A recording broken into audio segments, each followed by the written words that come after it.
सध्या रील्स बघताना काही रील्स हमखास दिसतात. अंगात शर्ट, लुंगी किंवा धोतर, गळ्यात, हातात, कानात ढीग सोनं अशा वेशात एक पुरुष सिंहासनासारख्या खुर्चीवर बसलाय. या पुरुषाला गुरु मानून त्याचे पाय धुतले जात आहेत. ते पाणी काही महिला, पुरुष, तरुण, तरुणी पितायत. या गुरुचं सांगणं आहे की मी त्यांना वडिलांच्या स्थानी आहे आणि त्यांचा गुरु असल्याने ते स्वेच्छेने हा प्रकार करतायत. एका महिलेचे सुद्धा असेच व्हिडिओ व्हायरल होत आहेत. या महिलेला गुरुआई म्हणतात. या महिलेच्या गळ्यात, कानात, हातात, पायात ढीग सोनं.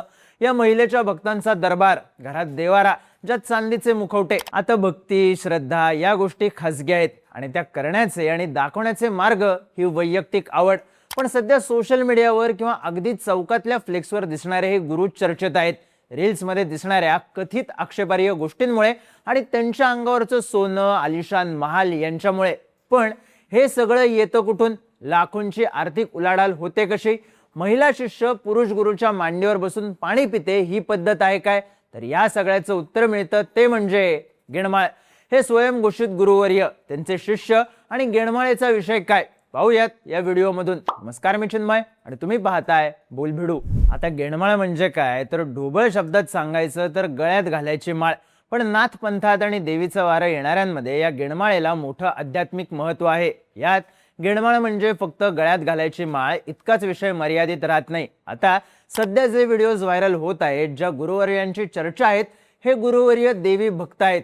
तुळजाभवानी, येडाबाई, काळूबाई अशा देवींच्या लोकपरंपरेत गेणमाळ येते. जेव्हा एखाद्या पुरुषाच्या किंवा स्त्रीच्या अंगात देवीचं वारं पहिल्यांदा येतं, त्यानंतर या व्यक्तीने गुरु शोधायचा. गुरु पुरुष किंवा स्त्री कुणीही असू शकतं.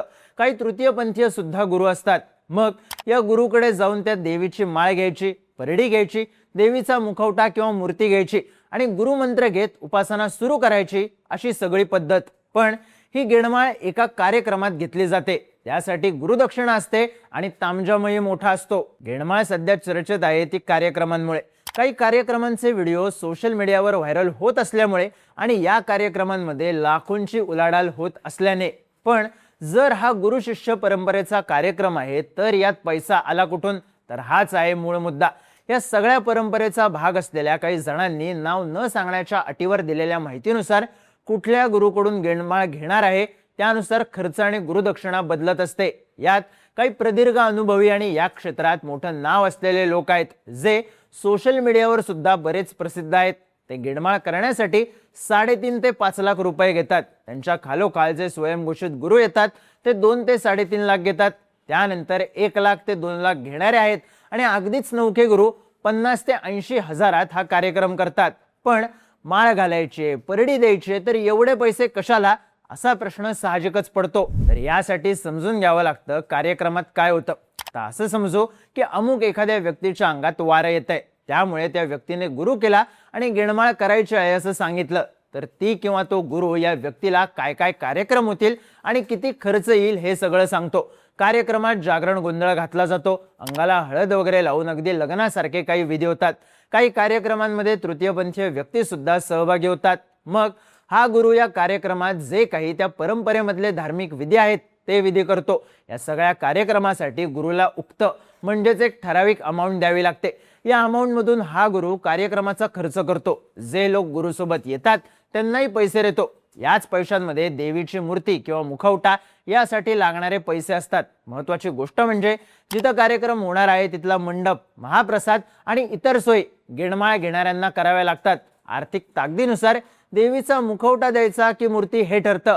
हा मुखवटा चांदीचा की सोन्याचा हे सुद्धा ठरतं असं सांगण्यात येतं. मुळात गेणमाळ म्हणजे गुरु शिष्य परंपरा असते. या परंपरेची माहिती असलेली लोक सांगतात की गेणमाळमध्ये गुरु त्याच्या शिष्याला गुरुमंत्र देतो किंवा वसा देतो. यात माळ घातली जाते, परडी दिली जाते, देवीची प्राणप्रतिष्ठा सुद्धा होते. आता या सगळ्याचे व्हिडिओ व्हायरल होतात तेव्हा त्यात एक प्रकार दिसतो, मांडीवर बसवणं. गुरु आपल्या शिष्याला मांडीवर बसवतो. यात पुरुषाच्या मांडीवर स्त्री शिष्य किंवा क्वचित व्हाईस वर्साही होतं. मांडीवर बसल्यानंतर हे स्वयंघोषित गुरु पेल्यामधून पाणी किंवा दूध पितात. मग हा उष्टा पेला शिष्याच्या तोंडाला लावला जातो. या शिष्याच्या कानात गुरुमंत्र सांगितला जातो. हा सगळा गुरु शिष्य परंपरेचा भाग आहे असं सांगितलं जातं. काही ठिकाणी यानंतर गुरुच्या किंवा शिष्याच्या अंगात वारं येतं. काही गुरु आपल्या शिष्यांना जळत्या कोळशावर नाचायला सांगतात. गुरु जे जे सांगतो त्या सगळ्याचं अनुकरण अर्थातच केलं जातं. कारण अनुकरण करणारे म्हणतात आमची श्रद्धा आहे, पण परडी दिली, मूर्तीची प्राणप्रतिष्ठा केली, गुरुमंत्र घेतला की झालं असं नसतं. यातलं अर्थकारण कायमस्वरूपी सुरू राहतं असंही आरोप होतात. म्हणजे एका शिष्याने गुरु केला, तो या परंपरेत सहभागी झाला की काही वर्षांनी तो गुरु होतो आणि तो काही जणांना शिष्य करतो. मग जेव्हा त्याला नवीन शिष्य मिळतात तेव्हा त्यांच्याकडून मिळणाऱ्या पैशांमधला एक हिस्सा त्याला आपल्या मूळ गुरुला द्यावा लागतो. थोडक्यात एक शिष्य केला की अर्थकारणाची सायकल सुरू राहते. शिष्याचा शिष्य गुरुला इनडायरेक्टली पैसे देतो असा सगळा विषय. या गेंडमाळेच्या परंपरेची सध्या प्रचंड चर्चा होण्यामागचं सगळ्यात मुख्य कारण म्हणजे व्यवहार आणि त्यावरून होणारे आरोप. असे आरोप होतात की समजा एखाद्याला गुरु करायचा आहे तर उक्त म्हणून फक्त पैसे देऊन चालत नाही, तर सोन्याचा दागिना सुद्धा द्यावा लागतो. ते सुद्धा गुरु डिमांड करतील तसा किंवा मग शिष्याची इच्छा असेल तसा. काही जण तोळाभर देतात, काही जणांचा भाव ठरलेला असतो. मग आधी सांगितलं तसं स्वयंघोषित गुरु जितक्या वरच्या लेवलवर तितक्या डिमांड जास्त. काही बातम्यांमधून आणि काही चर्चांमधून असेही आरोप करण्यात येतात की स्वयंघोषित गुरूंचा ज्वेलर सुद्धा ठरलेला आहे. तुम्हाला शिष्य म्हणून गुरुला सोनं करायचंय तर त्याच ज्वेलर्सकडे जा असा मेसेज देण्यात येतो आणि बऱ्यापैकी कॅश मधल्या सोन्याचा व्यवहार सुरू राहतो असाही आरोप होतो. व्यवहार हा विषय इथंच थांबतो का, तर उत्तर आहे नाही. आपल्या गुरुला आणि त्याच्या जोडीदाराला आहेर करण्याची पद्धत सुद्धा आहे. मोठ्या सणाला पूर्ण पोशाखाचा आहेर करायचा, त्यात एखादा दागिना घालायचा.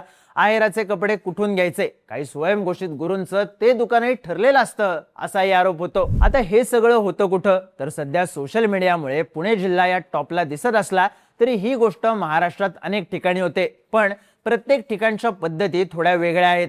पुणे जिल्ह्यात याआधीही गेणमाळ घेण्याचे कार्यक्रम व्हायचे, पण त्याला प्रसिद्धी मिळायची नाही, त्याचे बॅनर लागायचे नाहीत. गुरु आणि शिष्य या दोघांसाठी तो श्रद्धेचा भाग होता आणि विषय खासगी राहायचा. पण आता तसं राहिलेलं नाही. आता मिरवणूक, प्राणप्रतिष्ठा आणि कानमंत्र प्रत्येक गोष्टीचा व्हिडिओ होतो आणि तो सोशल मीडियावर व्हायरल सुद्धा केला जातो. या सगळ्या मागे अंधश्रद्धेचाही अँगल आहेच. पुणे जिल्ह्यामधल्या बारामतीमध्ये घडलेली एक घटना. एका महिलेने नवस केला की मला मुलगा झाला तर त्याला पोतराज बनवेन. मुलगा झाला आणि त्या महिलेने नवस फेडला, पण वाढलेल्या केसांमुळे या मुलाचं शिक्षण लवकर सुटलं. मग या मुलाला मुलगा झाला आणि तो आजारी पडायला लागला. तेव्हा त्याच्या वडिलांनी भीतीपोटी त्याला पोतराज बनवण्याचा गेंडमाळेचा कार्यक्रम करण्याचा निर्णय घेतला. पण कार्यक्रम होण्याच्या आधीच याची माहिती पोलिसांना आणि अंधश्रद्धा निर्मूलन समितीला मिळाली आणि त्या 8 वर्षांच्या मुलाला परंपरेच्या बेडीत अडकण्याऐवजी शिक्षण घेता आलं. आता या सगळ्यावर टीका होते की कसलाच हिशोब न ठेवता मोठी आर्थिक उलाढाल होते. श्रद्धेच्या पलीकडे भूतबाधा, करणी यांची भीती दाखवली जाते आणि त्यातूनच उरतो तो फक्त व्यवहार. मग याच सगळ्यातून स्वप्नील गुरुसारखी प्रकरणही घडतात. अगदी अत्याचाराचीही तक्रार होते. कधी काळी घरात देवीची मूर्ती यावी, अंगात वारं येतं म्हणून घरात देवाचा वास वाढावा, यातून केला जाणारा हा कार्यक्रम आता व्यवहार आणि अंधश्रद्धेचं उदाहरण ठरलाय आणि बाजूला राहिली ती भक्ती असाही आरोप केला जातो. अर्थात गुरु आणि शिष्य दोघांच्या सहमतीने हे सगळं घडतं, त्यामुळे यावर कोणाचं बंधन नाहीये. पण सोशल मीडियावरचा फेमस गुरु श्रीमंत शिष्यांकडून बक्कळ पैसे घेतो आणि गरीबाला शिष्यच मानत नाही, हा आरोप हा विषय श्रद्धेपुरता राहिला आहे का असा प्रश्न उपस्थित करतोच.